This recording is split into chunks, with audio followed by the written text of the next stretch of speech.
Welcome back to the channel. Thank you so much for checking out this video. I hope you're having a fantastic day. Shout out to the ninth team. Folks, finally for WNBA fans, for Fever fans, we have officially gotten the information regarding the expansion draft for Golden State. And it is, as most people have thought and have talked about, each team will be able to protect 6 players on their roster, so half of their team can be protected. Golden State can only draft a max of 1 player per team. So as you can see here, right there in the headline, I've got it for you. One thing that's going to get interesting now, of course, we don't know obviously we don't even know the Fever, but we're going to talk about the Fever, and we don't know who other teams are going to protect as well, because that can affect who Golden State selects. But one thing that's going to be interesting, and we're going to get to it like it says here, is teams can protect 6, as we said. All other players on a team's roster are eligible for selection. Golden State can select 1 per team. Now, players that are unrestricted free agents must be designated so on the team's list, so Golden State knows what they're getting into. And of course, they still must be on the protected or unprotected list. There is no second list for Kelsey Mitchell, for example. The Fever can't protect 6 and say, hey, we want to protect Kelsey as well, but we just don't know if we're going to have Kelsey. But Kelsey will have to be listed. Now, one thing I don't know about that we're going to have to get into that I think is interesting, and we'll talk about it as we get here. So, as Fever fans know, I've talked about it numerous times. We saw the impact, especially in the playoffs, where you had Kelsey and Caitlin playing 40 minutes. Um, Boston probably would have played 40 if she hadn't gotten into foul trouble. She still played, 32, 34, something like that. But we talked about that earlier in the season, especially with the way Melissa Smith was playing, the way Katie Lou was playing, that the Indiana Fever were not a deep basketball team, and you need to be to make a run into the playoffs. And it seemed like a lot of people felt that the shooting that you got from, say, Caitlin Clark and Kelsey Mitchell in that last Sun game was impacted by the minutes and how they piled up, and especially neither one of them getting a rest in that game. That being said, now that they're through all of that, it actually, as far as the Golden State expansion draft, it's actually a benefit to the Fever. You have teams out there that are deep teams that, are play 8, 9 deep consistently, and those players get good quality minutes, and they're an important part of the team. For example, to relate just one to the Fever is, what Celeste Taylor became late in the season for the Phoenix Mercury, playing a lot of minutes off the bench. What Lexi Hull was to the Fever before she became a starter. Now, of course, the Fever don't have enough players for that to matter. Like I said, that's a benefit for them, because for me, while it's going to get tricky because of a contract issue with Kelsey that we'll talk about, but for me, the 6 is pretty easy. Thankfully, for Melissa Smith, even before Caitlin Clark got here, for those that don't know, Melissa Smith had issues with Chrissy Sides. She wanted out before this season even started, okay? So luckily, that becomes hey, obviously they're not going to protect Melissa Smith, which makes it easy, because for me, it's a clear-cut 6, which I don't think a lot of other teams have. You have Caitlin Clark. Number 2, Aaliyah Boston. These aren't in any particular order. Number 3, Lexi Hull. You've got the 4th, Temi Bentley. Number 5, Damiris Dantis. And number 6, Kelsey Mitchell. Now, if Melissa Smith was the Melissa Smith of her rookie year, the Melissa Smith that was happy, that didn't have any issues with the coach, and that wanted to be here, from a talent perspective, it gets a lot trickier. Because from a talent perspective, if Melissa Smith wanted to be here, you're thinking you have to protect her, and then who on this list would not be protected? And then add in the Kelsey Mitchell free agency issue. Now, it's my understanding, and she's close to a max contract now, it's my understanding that the Fever can core her, which I believe is a max contract, and bring her back no matter what. So I don't think she is a completely unrestricted free agent. From everything I've looked into, it works kind of like the franchise tag for NFL players. And then you get into, so the trick for the Fever then is, do you make that decision before December? Because I don't think I mentioned that, but it's December. I don't think there's a date, but it's December when Golden State starts to fill out the roster. There it is. December 6th is going to be the expansion draft. So before then, it would seem to me they've got 2 months to figure it out. I don't know when. I don't think it's said. Let's see if we can find this real quick. If there is a date, I don't see a date. And then it gets tricky with next time. Is it next year where they have the multiple teams for expansion? So that's going to be even trickier how they're going to do that. And then you're also going to have the contract, and this because of CBA, there's going to be a new CBA, so there's going to be throwing out contracts, and it's going to be a whole mess. Okay, what I was looking for that I did not see is a deadline. I'm sure there's a deadline to where the teams have to give their list to the league so that Golden State has a time to prepare by looking at the rosters in terms of who they would like to select. So the question then is, when that date rolls around, where are the Indiana Fever with Kelsey Mitchell? Have they decided to core her? If so, obviously you absolutely protect her. Are they hoping that they want to keep her, but they're not sure in terms of what Kelsey Mitchell wants? Right? There's an issue. And look, this is a theoretical of what's going on behind the scenes. I don't know anything, but it is possible, and it affects the team in this way.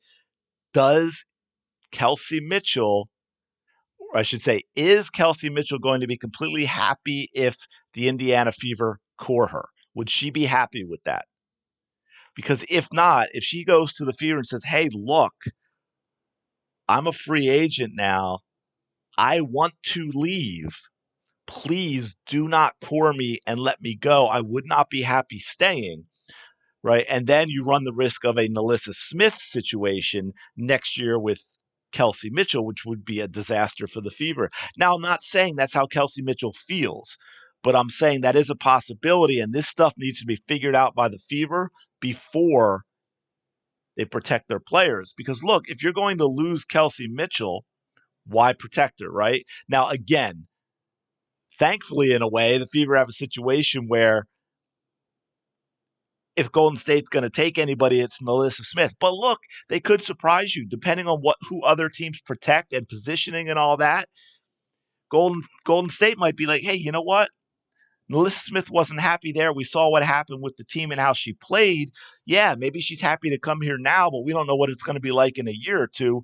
Maybe we go and take a younger player from Indiana that hasn't proven themselves, give them a cheap contract, see if they can make the team, a Grace Berger or a Victoria Saxton, or maybe they're like, hey, Katie Lou's going to be another, a season removed from having a baby. Maybe she'll be back to what Katie Lou used to be, and we take a chance on her. Again, smaller contract.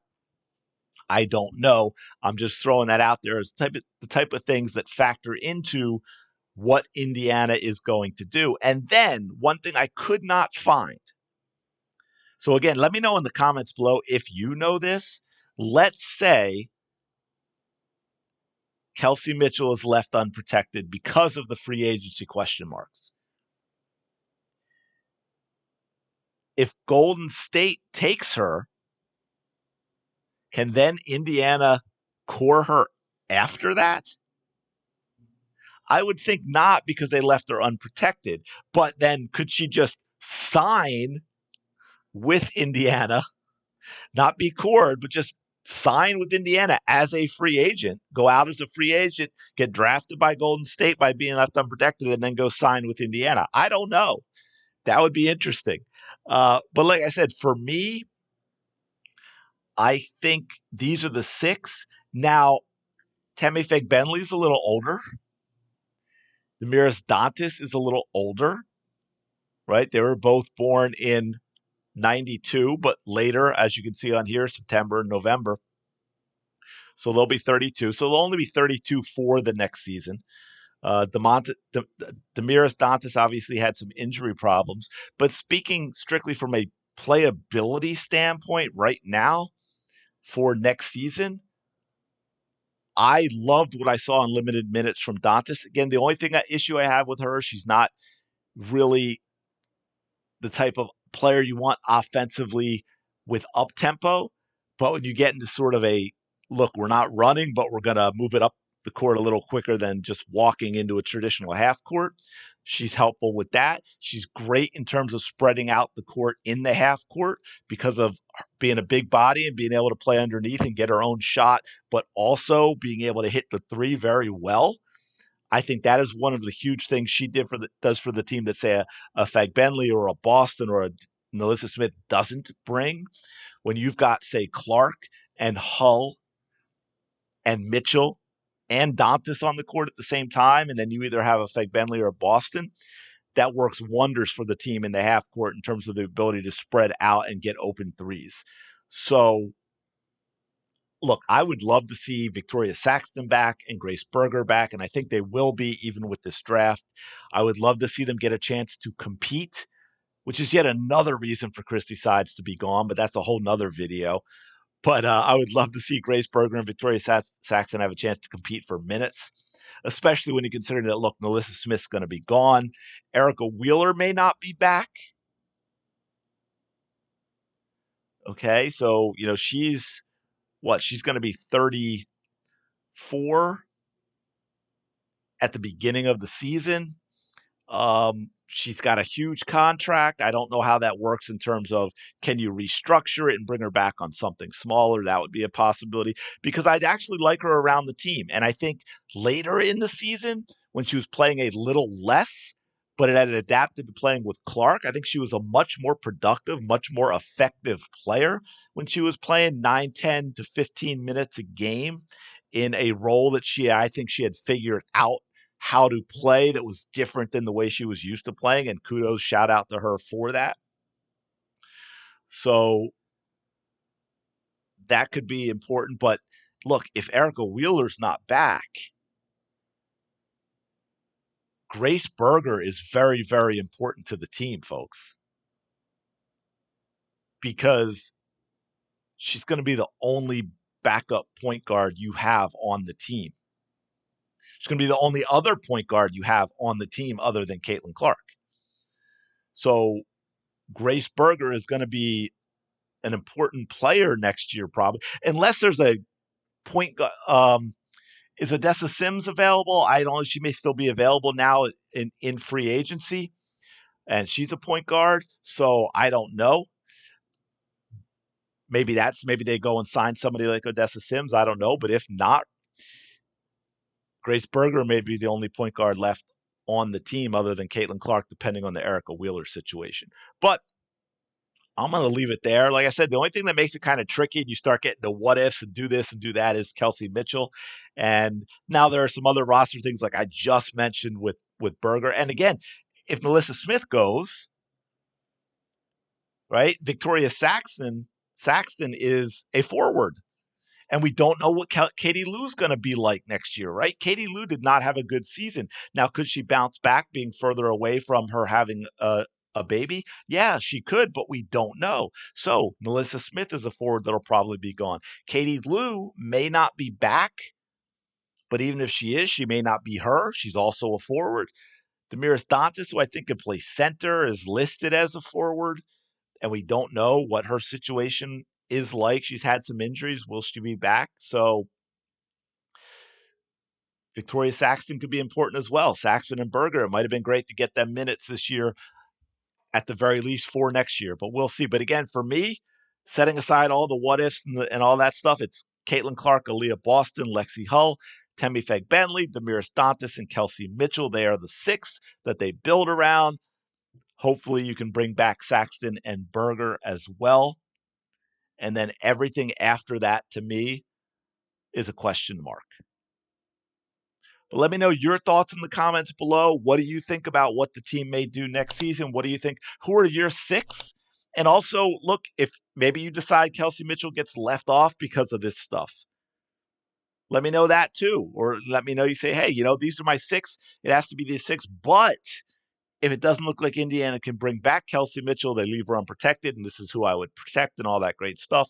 But yeah, let me know your thoughts on the expansion draft, on the Indiana Fever, and all that. And hey, if you want to start talking free agent signings and all that as well, because I believe Satu Savali is a free agent.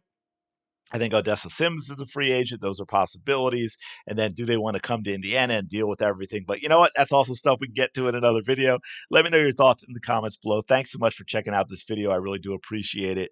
Don't forget to like, comment, and subscribe. I think we're like 110 as I'm doing this. 110, 109 away from 10,000, which is absolutely crazy. I really hope we can get there. I hope those of you that came just for the Fever are enjoying the content and will stay around for similar content for other sports. That would be cool as well. I would appreciate that very, very much. And I'm going to leave it there. Thanks so much for watching, and I will talk to you later.